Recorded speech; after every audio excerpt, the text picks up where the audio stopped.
गौरव जी अम्बाला से। जय जय श्री हित हरिवल। गुरुदेव आपके चरणों में कोटि कोटि प्रणाम। गुरुदेव आपके वचनों पर चलने के प्रयासरत रहने की कोशिश करता हूँ। गुरुदेव जब कोई मुझसे धोखा झगड़ा इत्यादि कुछ भी करता है तो मैं उस समय चुप हो जाता हूँ और अपने इष्ट श्री राधा रानी से कहता हूँ कि आप देख लो, जो कि वो देख भी लेती हैं। महाराज जी प्रश्न ये है कि जब मैं उस धोखा देने वाले या लड़ाई करने वाले के साथ कुछ होता है तो मुझे लगता है कि मेरी श्री जी ने उसे दंड दे दिया है उसके लिए, और मन में एक प्रसन्नता भी आती है कि गुरुदेव अध्यात्म ले ले ले इसमें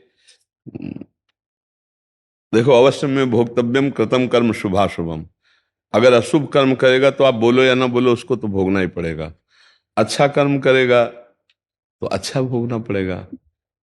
अब हमारी थोड़ी कमी है यहाँ कि जो हमारे साथ बुरा करे तो हम श्री जी से ये कहें कि आप इसकी बुद्धि शुद्ध कर दो, इसके अंदर ज्ञान प्रकाशित कर दो। ये जो गंदी बात करता है, जो लड़ाई करता है, इसकी अगर बुद्धि शुद्ध हो जाएगी तो अच्छा आदमी हो जाएगा। उसको दंड मत दो, उसको आप अच्छा बनाने की कोशिश, वो सुखी हो जाए। दंड देने से अगर वो दुखी हुआ तो उसकी बुद्धि थोड़ी सुधर जाएगी, वो और अपराध करेगा। तो हम भक्त हैं, हम भगवान के जन हैं, हम उसका मंगल चाहें कि हे भगवान आप कृपा करो, ये गलत कर रहा है, इसकी बुद्धि ठीक नहीं है, आप इसकी बुद्धि शुद्ध कर दो, इसको आनंद मिले, इसका जीवन सुख में हो जाए, इसलिए लाडली इस पर कृपा कर दो। ये तो हुआ हमारा भक्तपना। और भक्ति कर रहे हैं और हमारा कोई बुरा कर रहा है तो भोगोगे, और जब उसे कष्ट मिला तो मुझे अच्छा लग रहा है, ये हमारी कमी है। हाँ हाँ, तो ये हमारी कमी, इसको हमें दूर करना चाहिए। इसे हमें, अगर हमारा भाई, हमारा मित्र, हमारा पड़ोसी या हमारे गांव का या हमारे देश का, वो ऐसे ही जैसे हमारे घर के लोग हैं, हम अपनी छोटी बुद्धि के कारण अपने घर को एक छोटा मान लेते हैं, वैसे हम भारतीय हैं, वैसे हम विश्वात्मा भगवान के हैं, तो पूरा विश्व हमारा है। अब जैसे हमारे दांत से हमारी जबान कट जाए तो हम किसको गाली देंगे? नहीं, हम सह जाते हैं ना। ऐसे हम सहना सीख जाएं तो हम बहुत अच्छे हो जाएंगे और आपका प्रभाव पड़ेगा। यदि आप किसी से द्वेष नहीं करते हैं, किसी को कष्ट देना ये हमारा नहीं, द्वेष मिटाकर उसको हृदय से प्यार देना, ये हम वैष्णव का, हम भक्तजनों का, हम भगवान के हम सत्संगी हैं। वो बेचारा सत्संग नहीं प्राप्त किए, हम भजन करते हैं, वो संसारी है, हमको उस पर दया करनी है। जैसे अपना छोटा बच्चा गोद में चढ़ जाए, बाल खींचने लगे, तमाचा मारे तो हंसी ही तो आएगी। कोई कहे यार तुम्हारा अपमान कर दो, बोले पागल है, बच्चों का कहीं अपमान माना जाए? वो तो खेल रहा है, उसको क्या पता कि इनकी दाढ़ी में लग रहा है, वो तो ऐसे स्वाभाविक खींच रहा है। ऐसे हम देखते हैं बच्चे हैं, वो भले बड़े हैं लेकिन है तो बच्चे ही, भूल चुके हैं, उनके अंदर ज्ञान नहीं, इसलिए हमें पीट रहे हैं, वो हमें गाली दे रहे हैं, हमारी निंदा कर रहे हैं, पर है तो हमारे परिवार के, हमारा ही परिवार। जब ईश्वर हमारे तो सब हमारे ईश्वर के हुए ना, तो सब हमारा परिवार हुए ना, ऐसे भक्त सोचता है। इसीलिए वो सामर्थ होते हुए भी, सब सामर्थ होते हुए, मतलब भागवतिक दंड दे सकता है, शारीरिक दंड दे सकता है, व्यवहारिक दंड दे सकता है, सब सामर्थ है, वो चुपचाप सह लेता है। जैसे दांत से जबान कट जाए तो किसको बोलेंगे, अपने हाथ से अपने चोट लग जाए तो किसको बोले? ऐसा कई बार होता है कि हम चाकू आदि से कुछ करना चाहते हो, हमारा ही हाथ कट जाता है, अब किसको बोले?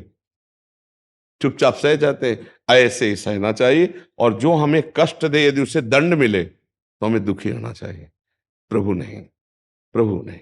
जैसे हमसे कभी ऐसा हुआ कि किसी ने बहुत क्लेश दिया, जीवन है पूरा, जीवन में तो हर तरह के जीवन थे, और फिर उसको दंड मिला तो तत्काल श्री जी से नहीं नहीं नहीं नहीं प्रभु, नहीं नहीं नहीं, कदापि नहीं, करुणा अगर हम पर थोड़ी भी है प्रभु तो इसको आप चंगा करो, इसको कष्ट मत दो प्रभु, उसकी गलती, उसकी बुद्धि ठीक करो ना। हम कह रहे शराबी है तो घृणा मत करो, शराब से घृणा करो, शराब छुड़वा दो, बहुत बढ़िया आदमी हो गया। तो बुराई है, भगवान से प्रार्थना करके मिलके और बुराई दूर कर दो, बढ़िया हो गया। वो थोड़ी बुरा है, बुराई है बुरी, बुराई निकल गई, वो महात्मा हो गया, वो अच्छा आदमी हो गया। भक्त में और भगवान में ये अंतर है। जब भगवान अवतार लेते हैं तो बुराई करने वालों का विनाश करते हैं, और जब भक्त का अवतार होता है तो बुराई करने वालों को नहीं, उनकी बुराई को नष्ट करके बुराई करने वालों को महात्मा बना दिया। बुराई करने वालों को महात्मा बना दिया और उनकी बुराई छोड़। इसीलिए मोरे मन प्रभु अस विश्वासा, राम ते अधिक राम कर दासा। भगवान है सबके हृदय में, पर माया परेशान किए। और भक्त हो जाए, भक्त का सानिध्य मिल जाए तो दुनिया को माया ठगती, भक्त माया को ठग के निकल जाएगा। माया नहीं ठग पाएगी, क्योंकि गुरु का कृपा प्रसाद नाम चल रहा है, विवेक है, तो माया ठग नहीं पाएगी। इसलिए हमें चाहिए कि दूसरों के दुख में हम खुद दुखी हों और दूसरों को सुख देने की भावना करें। दूसरा जब हमें दुख दे तो ये माने कि हमारे ऊपर श्री जी की बड़ी कृपा है। कोई था प्रारब्ध, उसे इनके द्वारा कटवा रहे, ये तो निमित्त मात्र है, बात तो श्री जी की है। और दंड मिलने पर मुझे सुख हो, ये थोड़ा हमारी कमी है, इसको हमें त्यागना चाहिए। सुख नहीं होता गुरुदेव, हर्ष थोड़ा अच्छा लगता कि है। हाँ भी मेरे प्रभु ने मेरा ध्यान रखा है। नहीं नहीं नहीं, मेरे प्रभु मेरा ध्यान ये रखे कि उसकी बुद्धि शुद्ध, उसको बिल्कुल दंड ना मिले, ये बात हमें माननी पड़ेगी। हो गया सुधार। हाँ, इससे, क्योंकि बात ये समझो ना, उसके हृदय में भी प्रभु बैठे हैं। हरिवंश महाप्रभु कह रहे, ये क्रूरा अपि पापिनो न च सताम संभाष्य दृश्याश्चये सर्वान वस्तुतया निरीक्ष परम स्वाराध्य बुद्धिर्म। जो क्रूर हैं, पापी हैं, देखने योग्य नहीं, संतों से संभाषण करने योग्य नहीं, उनमें भी मेरे राधा वल्लभ लाल हैं, पक्की बात है। हमको उनको देख करके, प्रभु आप ही हो ना, तो हम अपने प्रभु को दंड देने की बात कैसे सोच सकते हैं? ये बहुत ऊंची बात है। तो चलो, यहां तक नहीं पहुंच पाए तो इतनी बात है कि हमारे संत का आदेश है, गुरु का आदेश है कि अगर तुम्हें कोई सताए तो सह लो, उसको दुख देने की बात मत सोचो। यदि उसे दुख मिलता है तत्काल तो हमको दुखी हो जाना चाहिए, प्रभु नहीं, इनकी बुद्धि को शुद्ध करो, इसको सुखी दे। तो हम में उसमें अंतर हो गया, क्योंकि हम भक्त हैं और वो एक संसार में रत प्राणी है, तो हमारा कुछ अलग होना चाहिए, नहीं होना चाहिए। यही हमारी महानता है। हम क्षमा बल के द्वारा उसको सुख प्रदान करेंगे और वो दुष्टता के द्वारा हमें दुख प्रदान करेगा। हम सहेंगे पर उसको मुस्कुराने की बात देंगे। तुम हंसो, हम रोए और तुम हंसो, और सदैव सुखी रहो। कभी हमारे द्वारा तुम्हें कभी दुख न मिले, हमें जो दंड दिया तुम्हें इसका परिणाम कभी न भोगना पड़े। तभी तो संतों की तरफ जय जयकार होती, सभी सब सर झुकाते। किस बात के लिए? इसी बात के लिए सर झुकाते हैं कि यार है कुछ भगवान की विशेषता इनमें। तो सबको आत्मा कहा जाता है, संतों को महात्मा कहा जाता है। महान आत्मा क्या? वो गाली दे रहा है और वो उसको सुखी करने की बात सोच रहा है, यही महान आत्मा। नहीं तो सब आत्मा तो सब है, सबके लिए उनको कहा जाता है महान आत्मा। इसीलिए तो महान आत्मा का मतलब कोई वेश से नहीं है, आचरण से है। वो आचरण आप भी कर सकते हो, नहीं? हाँ बिल्कुल। और भगवान बल देते हैं, इसका आपको बल दे और इसकी प्रॉफिट होगी। जब एक बार आप सह जाओगे, फिर एकांत में जाओगे, तो आपका भजन इतनी जोर से होगा, क्योंकि आप सच्चाई से चल पड़े ना, और आपका हृदय आनंद में डूब जाएगा। यद्यप उसने दुख दिया, आपने उसके सुख की बात की, तो आपका हृदय आनंद से डूब जाएगा, देख लेना। अगर आप उसके दुख में हर्षित हो गए तो थोड़ी देर बाद फिर भजन में रुकावट आ गई और जलन पैदा हो जाए, और आपको ये जो लगता है कि भगवान हमारी बात सुनते हैं, हमारी बात तब मानी जाएगी जब इनका मंगल हो। प्रहलाद जी ने क्या कहा प्रभु से? भक्त है ना अपने लोग, प्रभु मुझे परम पद नहीं चाहिए, क्योंकि मैं आपके नाम जप और चरणामृत से माया पर विजय प्राप्त कर लूंगा। मुझे जो जलन है इनकी देखकर है कि ये भूत प्राणी संसार के पंचभूतों में रत, ये सब दुखी हो रहे हैं। नाथ सबको सुखी कर दो। भगवान ने कहा कोई सुखी होना ही नहीं चाहता। बोले नहीं, आप प्रभु सुखी कर दो। तो बोले हम सबको बैकुंठ ले जाए, लिवा लो किसी को। तो पूरे नगर में गए, कोई चलने को तैयार नहीं बैकुंठ, कोई चलने को। भाई बैकुंठ जाने के लिए मरना पड़ेगा, तो शरीर छोड़ो चलो बैकुंठ। कोई तैयार नहीं हुआ। बोले चलो। तो एक सूकरी थी, बिष्ठा खा रही थी, उससे कहा कि चल बैकुंठ, भगवान नारायण हरि नरसिंह रूप में आदेश कर रहे। बोले बैकुंठ में सब मिलेगा कि नहीं? बोले बैकुंठ में काम। बोले मुझे नहीं जाना। मतलब जो जहां है वो उतने में राजी है, कोई भगवान की तरफ नहीं बढ़ना चाहता। ये तो अहोभाग्य है कि जैसे आप लोग सत्संग में आए हो, आप लोग भजन करना चाहते हो, तभी तो संत संग है। ये भगवान की कृपा है। नहीं, ऐसी माया है कि फिल्म में 3 घंटे समय दे सकते हैं, सत्संग में 1 घंटे भी बैठकर समय नहीं दे सकते। मन चंचल रहेगा। भजन में बैठो, देखो आधा घंटा मन नहीं लगेगा, और सीरियल या कोई वेब सीरीज देखो तो आप 4-6 घंटा देख सकते हो पूरा का पूरा। मन की बहुत दुर्दशा है। आज थोड़ा भी मन भगवान में लग रहा है तो बड़ी कृपा है। देखो मन आपका लग रहा है ना, तभी आप मन की बातें पकड़ पा रहे हो। कि ये गलती हो सकती है क्या, ये गलती और धीरे धीरे आप साधुता की तरफ बढ़ रहे हो, आपका हृदय महान होता जा रहा है। तो यही हमारे जीवन का लक्ष्य, मानव देव की यही महानता है कि हम इस जन्म में भगवान को प्रसन्न कर ले। भगवान मिल गए तो सब बात बच जाएगी। नहीं, हाँ, खान पान ये तो प्रारब्ध अनुसार चल ही रहा है, भगवान मिल जाए, हम मृत्यु से बच जाएं, मृत्यु के भय से बच जाएं। शरीर तो छूटेगा ही, आज नहीं तो कल, पर हमको भगवान का अगर साक्षात्कार हो गया तो मृत्यु का भय नहीं रहेगा, भय नहीं रहता। जैसे कपड़ा उतारा और चले अपने घर, ऐसा होता है। हाँ मंगल सिंह जी हिमाचल से। जी, श्री हरिवंश महाराज जी, आपके चरणों में कोटि कोटि प्रणाम। प्रभु जी, मैं न्यूजीलैंड में बिजली विभाग में कार्यरत हूँ। कभी कभार निरीक्षण हेतु विभिन्न इकाइयों में जाना पड़ता है, जैसे हवाई अड्डे, अस्पताल, वृद्धाश्रम इत्यादि। परंतु कभी कभी मीट काटने वाले उद्योगों में भी जाना पड़ता है, जहाँ ये सब कृत्य होते हैं। ऐसी जगह पर कभी कभी मन नहीं होता जाने का, नाम जप निरंतर चलता रहता है। नहीं, इसमें कोई निषेध नहीं। सेवा विभाग सेवा विभाग है। कह रहे पाप तो नहीं लगेगा? नहीं नहीं, सेवा विभाग है। मान लो आप कहीं धर्म स्थल में तो वहां चले गए और वहां जहां ऐसे कृत्य हो रहे हैं, आपका विभाग है, आप अपने कार्य को देख रहे हैं, ना कि आप कोई पापाचरण कर रहे हैं। अब वो विभाग में कहाँ, अब एक बिजली में भागवत पढ़ रहा है प्रकाश में, एक बिजली में पापाचरण कर रहा है। आपको दोनों की क्रियाओं से मतलब नहीं है, आपको बिजली से मतलब है। आप अपने विभाग को देख रहे हैं, आप उसमें कोई सहयोग थोड़ी कर रहे हैं, आप उसमें कोई, और ना आप हस्तक्षेप कर सकते हैं। मानो जहाँ ये इस तरह के विदेशों में कार्य हो रहे हो तो वहां RBI सभी, तो आपके हस्तक्षेप से कुछ होगा क्या? तो आपका एक विभाग है। अगर आप स्वयं वध करते होते, स्वयं खाते होते, तो हम आपको निषेध करते हैं, पर आपका विभाग है। आप कह रहे हो कभी हवाई अड्डे पर जाना हुआ, कभी अमुक जगह जाना हुआ, कभी अमुक जगह जाना हुआ, तो आपका विभाग बिजली का है, आपको उसको ठीक करना है। मान लो आप चाहे सरकारी हो या प्राइवेट हो, आपका कार्य बिजली है, और उस बिजली का प्रयोग कौन कहाँ कैसा करता है, ये उसको दंड मिलेगा। आपको तो बिजली का विभाग है, इसलिए उसमें नहीं देखना है। नहीं, हाँ, वो आपका विभाग। कोई आप उसमें पाप की प्रेरणा थोड़ी दे रहे हैं, आप कोई पाप का कार्य थोड़ी कर रहे हैं।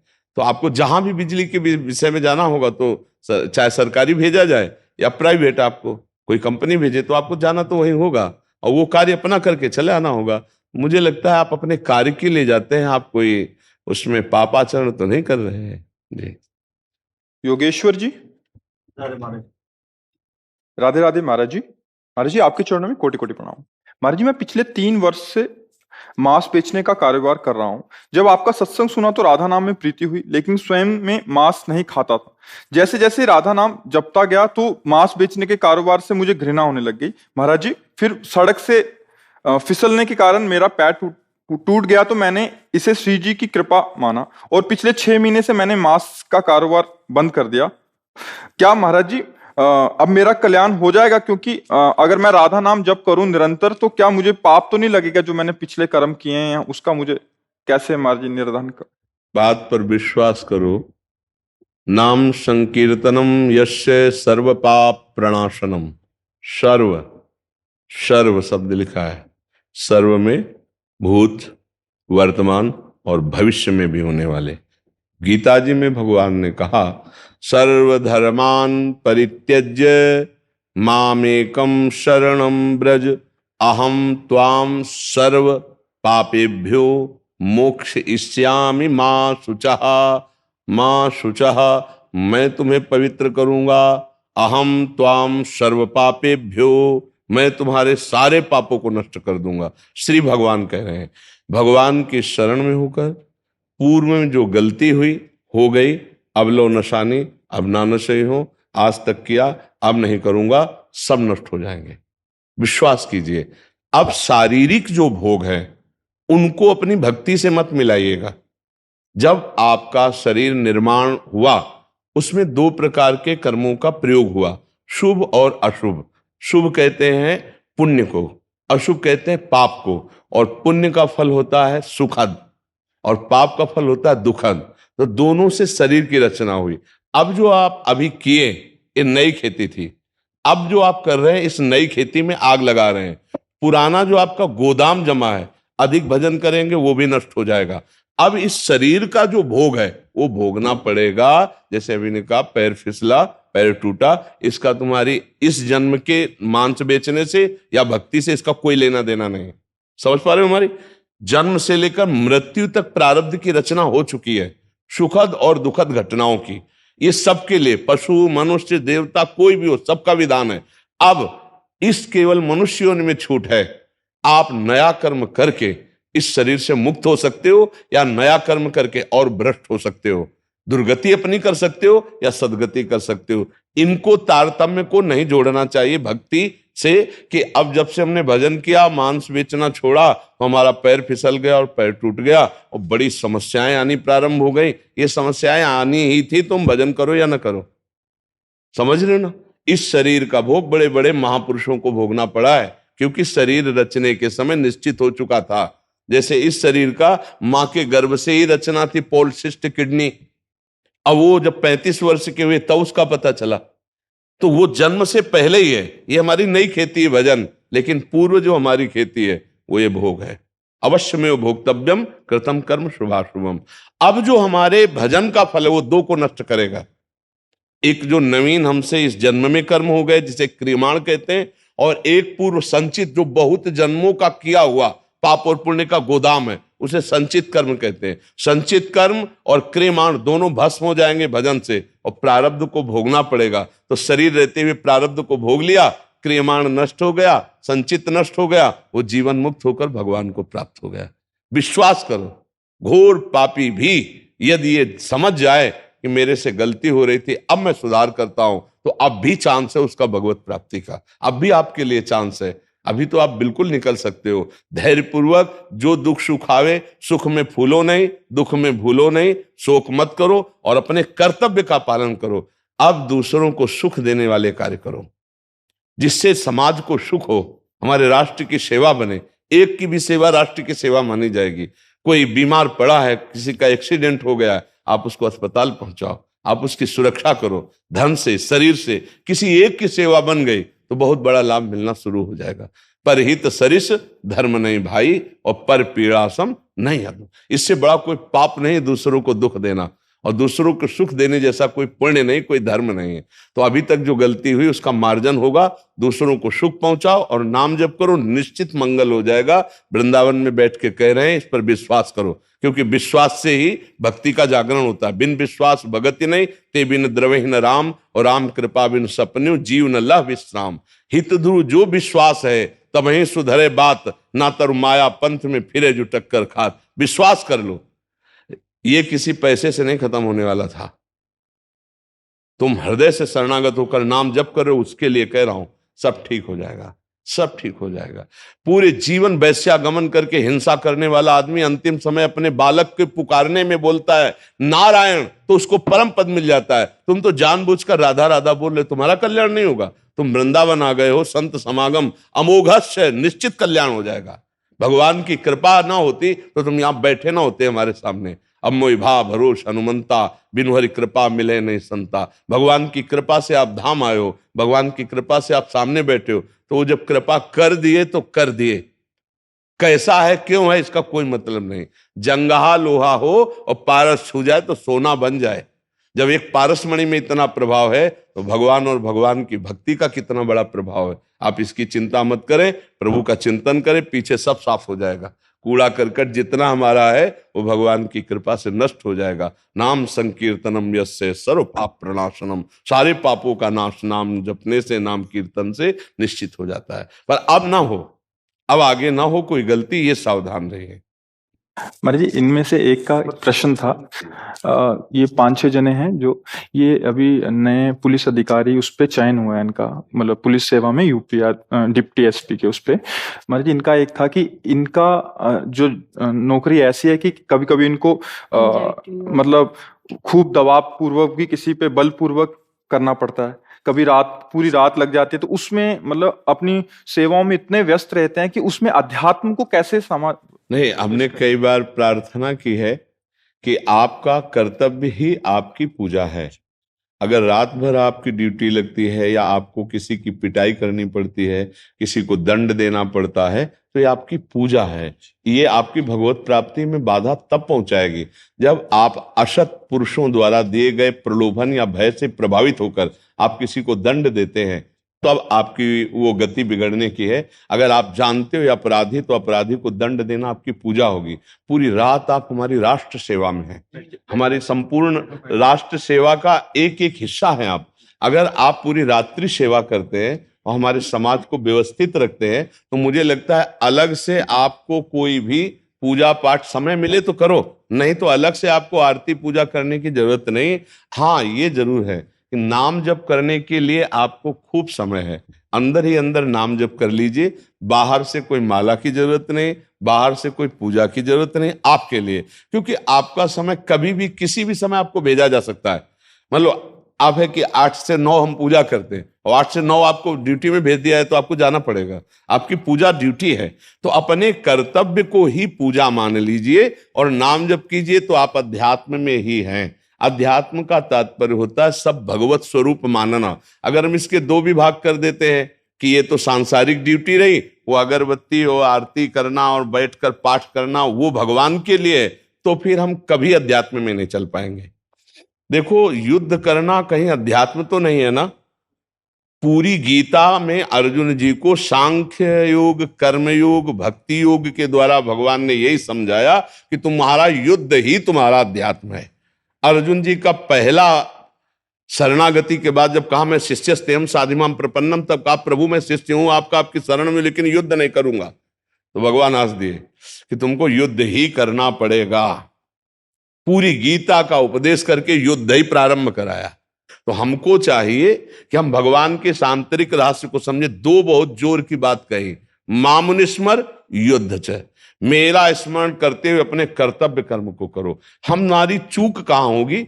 जब हम प्रलोभन में आ जाएंगे, कोई हमें अर्थ देकर अधर्मी किसी निर्दोष को हमें दंड देना पड़े और उसको मुक्त करना पड़े अधर्मी को, अब हम गलत हो गए।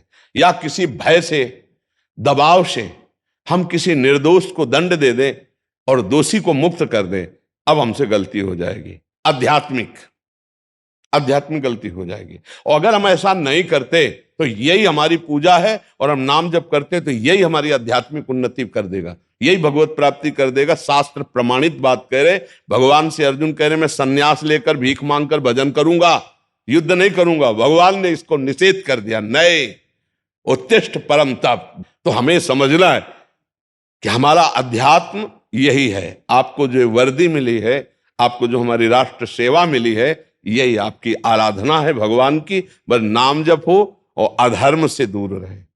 नहीं, देखो, अधर्म आपके पद को ले जाएगा, आपकी इज्जत को ले जाएगा, आपकी मान मर्यादा को ले जाएगा। मात्र कुछ चंद रुपए होते हैं। अब आजकल लोग इतने चतुर हैं कि कौन कहां विश्वासघात कर रहा है कुछ पता नहीं। अब वो पूरा प्रकाशित हो गया, पढ़ाई लिखाई, माता पिता, सब वो आपका सब जीवन नष्ट हो गया। और अगर आपने ले लिया और कोई नहीं जाना और घर भेजा, अब वो वहां आतंक पैदा करेगा, वहां की बुद्धियां भ्रष्ट कर देगा। तो मुझे लगता है अगर हम अधर्म की कमाई और अधर्म के दबाव से बच जाएं, तो ये राष्ट्र सेवा ही हमारा सबसे बड़ा भजन हो जाएगा। हमारा अलग से अध्यात्म की जरूरत नहीं। हमारी बात मान लेना, अपने अपने कर्तव्य का पालन करने के लिए ही भगवान ने गीता जी का उपदेश किया है। स्वधर्मो निधनो श्रेया पर धर्मो भयावहा। स्वधर्म अगर हमें छोटा भी दिखाई दे रहा तो हमारे लिए बड़ा है। जैसे हमारा धर्म माला चलाना, तो आपका धर्म अपने कर्तव्य के अनुसार डंडा चलाना, क्योंकि उसी से हमारे समाज की व्यवस्था ठीक रहेगी। एक अधर्मी, एक आतंक फैलाने वाला अगर आपके शासन में ना आवे तो 50 को दुख देगा। तो एक को जब कंट्रोल कर लिया गया तो 50 सुखी हो गए ना समाज की सेवा। तो ये भगवान ने आपको सेवा दी है। बस 2 चीजों से बचना, प्रलोभन और भय। किसी का दबाव आपको अधर्म में ना ले आवे। तो देखो, अगर कहीं ऐसा विषय है तो उसे भगवान को अर्पित कर दो कि हे भगवान, आप देख रहे हो मैं नहीं करना चाहता हूं, मैं स्वयं में नहीं करना चाहता हूं, अब मेरे ऊपर है और इनके अधिकार के अनुसार, तो हे प्रभु आप देख लेना। अगर आप बचाना चाहो तो आप उनकी बुद्धि बदल दो, नहीं मुझे करना ही पड़ेगा क्योंकि मैं इस डिपार्टमेंट का छोटा सा एक सेवक हूं, ये मुझसे बड़े हैं। वो भगवान से बातचीत कर लो तो फिर वो संभाल लेंगे। फिर वो संभाल लेंगे। नहीं तो ऐसे विषय आते कि जैसे आप नहीं, लेकिन आपके ऊपर है, तो फिर आपको ऐसा ही चाल चलनी पड़ेगी जो बड़ों का आदेश होता है। जैसे तो अगर बड़े अधर्म में हैं तो फिर आपको वैसे ही आदेश करेंगे, तो वो बात आप भगवान से कहें, क्योंकि आप उनका विरोध करेंगे तो सेवा भी छूटेगी, परेशानियां भी आ जाएंगी। तो आप भगवान से प्रार्थना करें कि देखना, अब मैं निर्दोष हूं, आपसे पहले प्रार्थना करके जा रहा हूं, या तो वहां से आदेश बदलाओ, और नहीं तो जो होने जा रहा है वो मैं आपसे पहले ही निवेदन कर रहा हूं कि वो अधर्म होने जा रहा है, और उससे आप मुझे बचाओ, और नहीं तो मैं ये सारा कर्म आपको समर्पित करूंगा, बस आप बच जाओगे। महर्षि इसमें एक होता, ये तो आपने जैसे अभी बताया, ये इस वीडियो को हो सकता है बहुत सारे पुलिस अधिकारी या जो सेवारत हैं वो देखें महाराज जी। अभी से हम नहीं करेंगे महाराज जी, हम बात समझ आ गई। और जैसा आपने बोला वैसे अगर गलती से पहले हो गए हैं महाराज जी, तो उसको हम कैसे, वो क्षमा हो जाएंगे। अब लो निशानी अब ना नसइयो, आज तक हुआ अब नहीं करूंगा, हे नाथ, बस वहीं से संभाल हो जाएगी, वहीं से संभाल हो जाती है। ये कभी भी जीव कर सकता है। वो जीव को भगवत प्राप्ति अंतिम श्वास तक हो सकती है। आखिरी श्वास में यदि उसको पता चल गया मैं गलत हूं, और भगवान से आर्त भाव से कह दिया हे नाथ मैं आपके शरण में हूं, मेरे से गलती हो गई, तो भगवान कह रहे हैं अहम त्वाम सर्व पापेभ्यो मोक्षयिष्यामि मा शुचा, मैं तुम्हें समस्त पापों से मुक्त कर दूंगा। यही तो हमारे लिए प्लस पॉइंट है कि हमारे भगवान का स्वभाव है, जिस दिन तुम्हें पता चल जाए गलती हो गई और उसी दिन क्षमा मांग लो, बस आज से नहीं करूंगा। पर शर्त है आज से नहीं करूंगा। यदि आज क्षमा मांगा और कल फिर किया तो प्लस हो जाएगा आपका पीछे का, फिर नहीं चलेगा, क्योंकि अब आप नाटक कर रहे हो, आपको पश्चाताप नहीं हुआ, आप नाटक कर रहे हो। तो भगवान को मोह कपट छल छिद्र लभावा, और सच्चे हृदय से यदि गलती हुई और उसको हम मान लें तो पक्का। देखो चाहे छोटा पद हो या बड़ा पद हो, है तो मनुष्य ही ना। यदि अधर्म करेगा तो क्या उसको दंड नहीं मिलेगा? आप राष्ट्रीय पद में बड़े हो लेकिन आप अधर्म कर रहे हो, तो आपके जब सुकृत नष्ट होंगे तो आपका पद भी जाएगा, आपका गौरव भी जाएगा। एक हमको दृश्य दिखाया था, किसी अधिकारी ने घूस ली, तो उसको ऐसे उन्हीं के जन पकड़ के, जैसे किसी मुजरिम को, तो ऐसे उनके बिल्ला, ऐसे वो गाड़ी में नहीं बैठना चाह रहे थे, जबरदस्ती उनके जो चेहरे की, उनके जो समय हृदय में बीत रहा था उसे हम पढ़ रहे थे उनको वीडियो देख के, कि कैसा महसूस हो रहा होगा उनको। उस दिनों की याद करना चाहिए। अब उनका क्या होगा? इसलिए बहुत सावधान, कौन आपके साथ छल कपट कर आपको पता नहीं चलेगा। एक थाने के जो सबसे बड़े होते हैं उनको क्या कहते हैं? हाँ, यस यस, हाँ हाँ। तो वो किसी गैर कानूनी कार्य के लिए बड़ी अच्छी रकम पास करने के लिए ली वहां के, और वो मिले थे, वो पकड़ते थे, मतलब उनको कोई जान नहीं पाता, अकेले ही साइकिल से निकल के, उनका हमें नाम वाम तो याद है नहीं, उनके पास वो पहुंचा कि सर इतना इतना थाना अध्यक्ष ने हमसे मांगा है, और उन्होंने कहा हम यहाँ कहीं नहीं लेंगे, अमुक होटल में लेंगे। उनका ठीक है, तुम उनको बुलाओ, मैं सादी वर्दी में वही तुम्हें साइड में ही पाते हुए नजर आऊंगा, 4-5 लोग होंगे, आप हमें पहचान लीजिए, वहां ऐसे मिलेंगे। तो पहले ही जाकर को देखा कि वो लोग बैठे थे, तो वो आए, सर अपने उसमें बैठे, उसने पूरी जो ही रकम निकाल के दी। अब वो तो उनके बड़े अधिकारी हैं, सादी वर्दी में थे, पकड़ो, पहला काम उनके जो, तो उनका ए होश में मैं कौन हूं, तो उन्होंने निकाला कि तुम होश में देखो मैं कौन हूं। अब उनकी जो हालत हमने देखी उस समय, हम वो समझाना चाहते हैं कि गलती गलती है, आज नहीं खुलेगी तो कल, और अगर नहीं खुलेगी तो फिर ये तो कानूनी दंड से तो आप पवित्र हो गए, लेकिन अगर ये कानूनी दंड नहीं मिला तो भागवतिक दंड आपको भोगना पड़ेगा। आपके पुत्र संतान, आपका परिवार बहुत अशांति पैदा करने वाले हो जाएंगे यदि अधर्माचरण का धन आपके घर गया। तो मुझे लगता है हमें भारत सरकार जो खाने को देती है उससे हम नमक रोटी खाएं और धर्म पूर्वक चले, और जब कभी कोई बड़ा आदेश ऐसा हो, मतलब है ऐसे, सब कोई धार्मिक थोड़ी है, तो फिर उस समय भगवान से प्रार्थना करें कि मैं एक छोटे पद में हूं, मेरे से बड़े अधिकार से ऐसा आदेश आ रहा है, तो आप सबसे बड़े अधिकारी भगवान आप हो, या तो उसकी बुद्धि बदलो, नहीं तो मैं ये कर्म आपको ही समर्पित करूंगा और मैं जा रहा हूं। महाराज जी क्या ये पक्की बात है कि घर में वो बवाल मचाएगा? पक्का, ये पक्का। देखो कर्म कर्म है, ये अधिकारी और वो अधिकारी दोनों में अंतर है। सर्वलोक महेश्वर देख रहा है कि तुम क्या कर्म कर रहे हो, तो लिप्त वो भी होंगे और लिप्त आप भी होंगे, तो भोगना पड़ेगा ही, ये पक्का है। वो एक निर्दोष है, एक गरीब है, जिसको दौड़ाकर आपने गोली से मार दिया और आपने अपनी पूरी पोजीशन बना ली। लेकिन वो जो देख रहा है, वो जब पोजीशन बिगाड़ेगा ना, तो आप बता भी नहीं पाओगे, ऐसा पोजीशन बिगाड़ेगा। पक्की बात समझ लो, दुखिया को न सताइए, दुखिया देगा रोए, और जब दुखिया के मुखिया सुने तब तेरी गति क्या होए। अब ये बहुत थोड़ा चुभने वाला शब्द है। हम धर्म से चलें, अगर धर्म छूट गया तो पद भी छूट जाएगा, ये स्थायी नहीं है। जब शरीर छूट जाएगा तो पद की क्या बात है, तो फिर आपको भोगना पड़ेगा। तो ये पक्का निश्चित है, अधर्म का किया हुआ कर्म भोगना ही पड़ता है। महाराज धृतराष्ट्र को बार बार समझाया जा रहा था कि अधर्म का पक्ष मत करो, जानबूझकर भोले भाले युधिष्ठिर को फंसाकर उनको दुख मत दो। लेकिन दिया तो परिणाम क्या हुआ, 100 के 100 मारे गए, पूरा का पूरा महाबलियों का जो सहयोग था सब काट के फेंक दिए गए, और आनको कुल रोवन हारा, और धर्मराज युधिष्ठिर ही सिंहासन पर बैठे, कौरवों में एक भी नहीं बचा कि महाराज धृतराष्ट्र के आंसू पोंछ सकता। इसलिए धर्म से चला जाए। हमें लगता है अधर्म बड़ा दुखदाई होता है। अधर्म का पैसा ऐसा डरो जैसे विष से डरा जाता है। अगर कोई हमको 100 रुपया अधर्म का देता है तो सच्ची मानना वो नहीं लेना, वो सुखदायक नहीं होगा। वो आपको लगता है कि मैं कुछ अच्छी वस्तु लेकर घर जा सकता हूं, मैं अपने बच्चों को अच्छी जगह पढ़ा सकता हूं, लेकिन वो पढ़ लिख करके भी क्रूर कर्मा ही बनेंगे। वो अच्छे पिता, अच्छे पुत्र या अच्छे मित्र या अच्छे राष्ट्रभक्त नहीं बन पाएंगे, क्योंकि उनकी पढ़ाई में अधर्म का पैसा लगा है। और अगर मेहनत से कमा करके नमक रोटी खा के, तो आप जो कमाना चाहते हो आपके पुत्र कमा लेंगे, वो ऐसी पोजीशनों में पहुंच जाएंगे, ऐसा भगवान उन्नति कर देंगे। ये हमारी आंतरिक बात समझना, हम धर्मयुक्त बात कह रहे, भाई ये हम समझाना चाहते हैं कि अधर्म आचरण ऐसी जगह फंसाएगा, हो सकता है आप निर्दोष हो, ऐसी घटना करवा देगा, हो सकता है कि आप उस समय निर्दोष हो, पर आप बहुत बुरी तरह फंस जाओगे। है कोई ईश्वर जो देख रहा है, बस हर समय देखो कोई ईश्वर है, दे वो तुम्हें दिए है। यार घर में 2-4 बीघे खेती तो सबके होती है, सरकार हमारी कुछ ना कुछ रुपए तो दे ही रही, जिससे आप सहज में जी सकते हो। हम ये नहीं कह रहे कि BMW खरीद के चल सकते हो, सहज में जी सकते हो।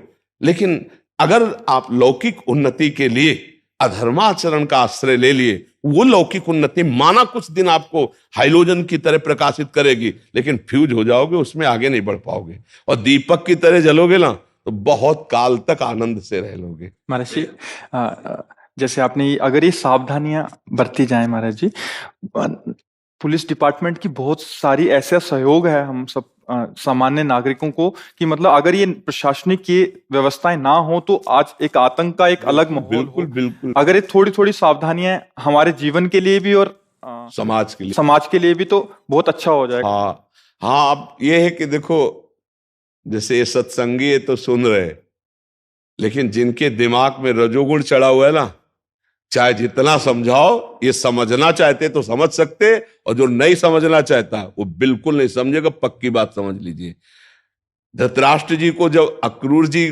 भगवान ने भेजा और समझा रहे ना, तो धृतराष्ट्र कह रहे देखो हम आपको बता दें, आप श्री कृष्ण की बात बता रहे हो, मैं खूब समझ रहा हूं, लेकिन मेरी समझते हुए भी समझ में इसलिए नहीं आ रहा कि मुझे लगता है कि श्री कृष्ण कुछ करवाना चाहते हैं। ये अक्रूर जी को कहा था धृतराष्ट्र ने कि मैं समझते हुए भी समझ रहा हूं कि कुछ करवाना चाहते, इसलिए मेरी बुद्धि काम नहीं करती। तो जिनका पतन होना है, जिनका नाश होना है, वो हमारी बात सुनेंगे और हम कहेंगे बाबा जी तो ऐसे ही बोलते रहते हैं यार, अपनी मस्ती में रहो।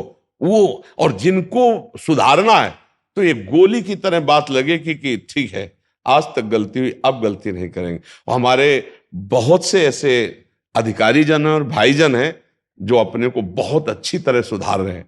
काशी से एक पुलिस अधिकारी आते हैं, आंखों में आंसू होते हैं, और उनकी जो प्रश्न होते हैं वो धरा बताती है, अध्यात्म के बहुत अच्छे साधक है। तो ऐसा नहीं है कि इन वचनों का लाभ नहीं मिलेगा, लेकिन उनको नहीं मिलेगा जो मानना नहीं चाहते हैं, जो अपने आपे में हैं, वो फिर नहीं माने, संतों की बात नहीं मानेंगे। उनको लगेगा बाबा जी लोग तो ऐसे बोलते रहते हैं, पर परिणाम भोगना पड़ेगा। परिणाम अवश्य में भोक्तव्यम कृतम कर्म शुभाशुभम में। तो सबको प्रसाद दे दो, और सबसे बड़ी प्रसाद यही है, प्रार्थना हमारी, हमें बहुत बड़ा सौभाग्य मिला है अपने राष्ट्र सेवा का। देखो अर्थ मिले चाहे न मिले, अगर आप समाज सेवा राष्ट्र सेवा कर रहे हो ना, तो भगवान देख रहा है, वो आपका मंगल कर देगा। हम मानते हैं आज की महंगाई की व्यवस्था में जो मिलना चाहिए वो आप लोगों की जितनी मेहनत है, पूरी रात रात जगना होता है, और उतनी व्यवस्था अर्थ की नहीं है जितनी व्यवस्था होनी चाहिए। प्रणाम है इन लोगों को, बहुत सेवा परायण है, बहुत सेवा परायण है। धन्यवाद, धन्यवाद, धन्यवाद। पिछले 5 वर्षों से आध्यात्मिक यात्रा पर हूँ, और जब से आध्यात्मिक यात्रा पर हूँ अभिनय में रुचि नहीं रहा। अभिनय में रुचि नहीं रही। हाँ, तो जानना चाहती हूँ अध्यात्म को अभिनय में कैसे, एक ही स्थिति कैसे रखूं? देखो, जब हमको पता चल जाता है कि नकली नोट है तो उठाने में भी प्रियता नहीं रह जाती, नहीं रह जाती ला। अध्यात्म का मतलब सत्य विषय। जब हम सत्य की तरफ चलते हैं तो असत्य में फिर अभिनय करने में रुचि कैसे रह जाएगी। पर अब यहां एक बात देखनी है कि जब मुझे पता है कि ये मुझे सेवा करनी है और ये भगवान की सेवा है, अब उस अभिनय में मुझे कोई भी परेशानी नहीं पड़ेगी। जैसे मुझे अभिनय करना पड़ता है गुरु का, एक नाटक मंच है, नया कोई गुरु है नया शिष्य है, मुझे पता है एक ही परमात्मा सब रूपों में है, पर मुझे अभिनय दिया गया गुरु का और आपको अभिनय दिया गया शिष्य का। अब बहुत अच्छे ढंग से हम अभिनय करेंगे, क्योंकि इस अभिनय का परिणाम होगा मेरे इष्ट की प्रसन्नता, ईश्वर की प्रसन्नता। तो हम आपको उपदेश करेंगे, आपको डांटेंगे, आपको दुलार करेंगे, पर अंदर से पक्का है कि नाटक है। जो अंदर परमात्मा यहाँ है वही परमात्मा यहाँ है, जो गुरु रूप में बैठा है वही शिष्य रूप में बैठा है। आप समझ पा रहे? ऐसे अभिनय करो। मैं अपने इष्ट को रिझाने के लिए अभिनय कर रही हूँ। मेरे इष्ट ने मुझे अभिनय की योग्यता दी है कि आप ये अभिनय करो, तो उससे मेरा इष्ट रिझेगा, ना पैसा और ना समाज। इष्ट का भाव रख लो, अभी अभिनय में रुचि हो जाएगी और अध्यात्म भी बढ़ने लगेगा। पर है ये बहुत विवेक का विषय, क्योंकि थोड़ा जब अध्यात्म जागृत होगा तो अरिचू हो जाएगी, और जब विशुद्ध अध्यात्म जागृत होगा तो फिर पूरा ठीक अभिनय ही अभिनय होगा। उसमें जय विजय सुख दुख लाभ हानि नहीं होता, उसमें केवल कर्तव्य का पालन होता है। एक अभिनय मेरा कर्तव्य है और मैं उसका पालन कर रही हूं। बस सत्य वस्तु में जब आप स्थित हो जाएंगे तो अभिनय बहुत अच्छा होगा। अभी सत्य वस्तु की तरफ जागृत हुआ है भाव, तो ये लगने लगा ये सब नाटक है, ये असत्य है, इस असत्य से दूर रहना चाहिए। लेकिन नहीं, मान लो कोई भी नाटक में आप अभिनय कर रहे हैं तो कोई स्वांग है ना आपको, तो आप संसार के स्वांग को स्वांग मांग कर कीजिए और अध्यात्म में अंदर स्थित रहिए, तो मन प्रसन्न रहेगा। जब आप सही बात नहीं समझ पा रहे तो फिर आपको लगता है ये सत्य और ये असत्य है। नहीं, सब वो सत्य परमात्मा स्वरूप है, कुछ असत्य नहीं। हमको बताओ क्या असत्य है। ऋषि, इसमें एक मेरा प्रश्न था। जैसे आप कहते हैं कि संघ का बहुत प्रभाव होता है, क्योंकि भक्ति मार्ग में चलने वाले साधक जो है वहां एकदम रजोनात्मक संघ। यही तो चतुरता है कि उनके बीच में रहकर अपने आप की भक्ति बढ़ा ली जाए। हम कह रहे हैं कि बिल्कुल भक्ति का बाह्य लक्षण प्रकट नहीं करना है, जो जैसा उसके साथ हम वैसे व्यवहार कर रहे हैं, और अंदर से देख रहे हैं मेरे प्रभु इस रूप में, मेरे प्रभु इस रूप, वो अंदर से चल रहा राधा राधा राधा हरि हरि हरि, और हम वही रोल कर रहे हैं, बिल्कुल संसारी रोल कर रहे हैं। पक्की भक्ति बढ़ेगी। हम लोग जान नहीं पा रहे, हम लोग समझ नहीं पा रहे, हम उसको दो विभाग कर दिए, एक भजन विभाग एक संसार विभाग। नहीं, हम व्यवहार को संसार को भजन विभाग बना के रहेंगे, तभी भजन सच्चा बनता है। कब ऐसा माने कि अब विश्राम दे के इस मार्ग पे चलना चाहिए? मतलब हाँ, ये तब है जब बिल्कुल वैराग्य की सीमा आ जाए कि अब मैं जी नहीं सकती, अब मैं बिल्कुल ये नहीं कर सकती, अब कुछ भी हो जाए, तो फिर चल देना। और महाराज जी, अगर पर्याप्त धन हो, ऐसी व्यवस्थाएं हो जिससे घर का चल जाए, तो क्या उसको छोड़ के भजन मार्ग की ओर धीरे धीरे अग्रसर? अगर ऐसा लग रहा है तो ऐसा करना चाहिए, पर अगर हमें लग रहा है कि हमारे अंदर योग्यता है, हम समाज के किसी काम में आ सकते हैं, तो नाम जप करते हुए समाज की सेवा करनी ही चाहिए। क्योंकि भाई जी हनुमान प्रसाद पोद्दार जी ने जयदयाल गोविंदका जी को लिखा कि मैं संपादन से विरक्त होकर के गंगा किनारे भजन करना चाहता हूं, तो उनका नहीं, ये संपादन कार्य से लाखों का कल्याण होगा। तो हम कह रहे हैं कि अगर हमें कोई समाज की ऐसी सेवा मिली जिससे लाखों का मन आह्लादित होकर भक्ति मार्ग में चले या भगवत मार्ग में चले, या हमको जो रुपए मिलेंगे हम उनको दूसरों की सेवा में लगा सकें, तो मुझे लगता है तब तक करते रहना चाहिए जब तक इस पर श्रद्धा रहे। और जब बिल्कुल उदासीनता पैदा हो जाए तो फिर चल देना चाहिए। वो मन की स्थिति देखनी चाहिए। यदि बिल्कुल उदासीन हो जाए फिर नहीं समझाने से समझेगा, फिर तो अब तो बेल फैल गई जाने सब कोई, मेरे तो गिरधर गोपाल दूसरे कोई, फिर वो रंग चढ़ जाता है। ऐसा आपको सच्ची बताया, कुछ असत्य नहीं। गीता जी में कहते हैं मत्ता परतरम नान्यत किंचिद अस्ति धनंजय, वो भगवान ही भगवान, वो अपनी लीला कर रहे हैं, वही आपसे भी लीला करवा रहे हैं। अगर ये भाव रख करके अभिनय करें तो बहुत अच्छा रहेगा। जो अर्थ मिले अपने परिवार की सेवा में, दूसरों की सेवा, और जब इससे भी वैराग्य हो जाए तो फिर एकांत सेवन करे, अपना कहीं ना कहीं व्यवस्था ऐसी धामों में कर ले कि सत्संग सुने, नाम जप करे, छुप करके भजन करके भगवान को प्राप्त हो जाए, ऐसा भी कर ले।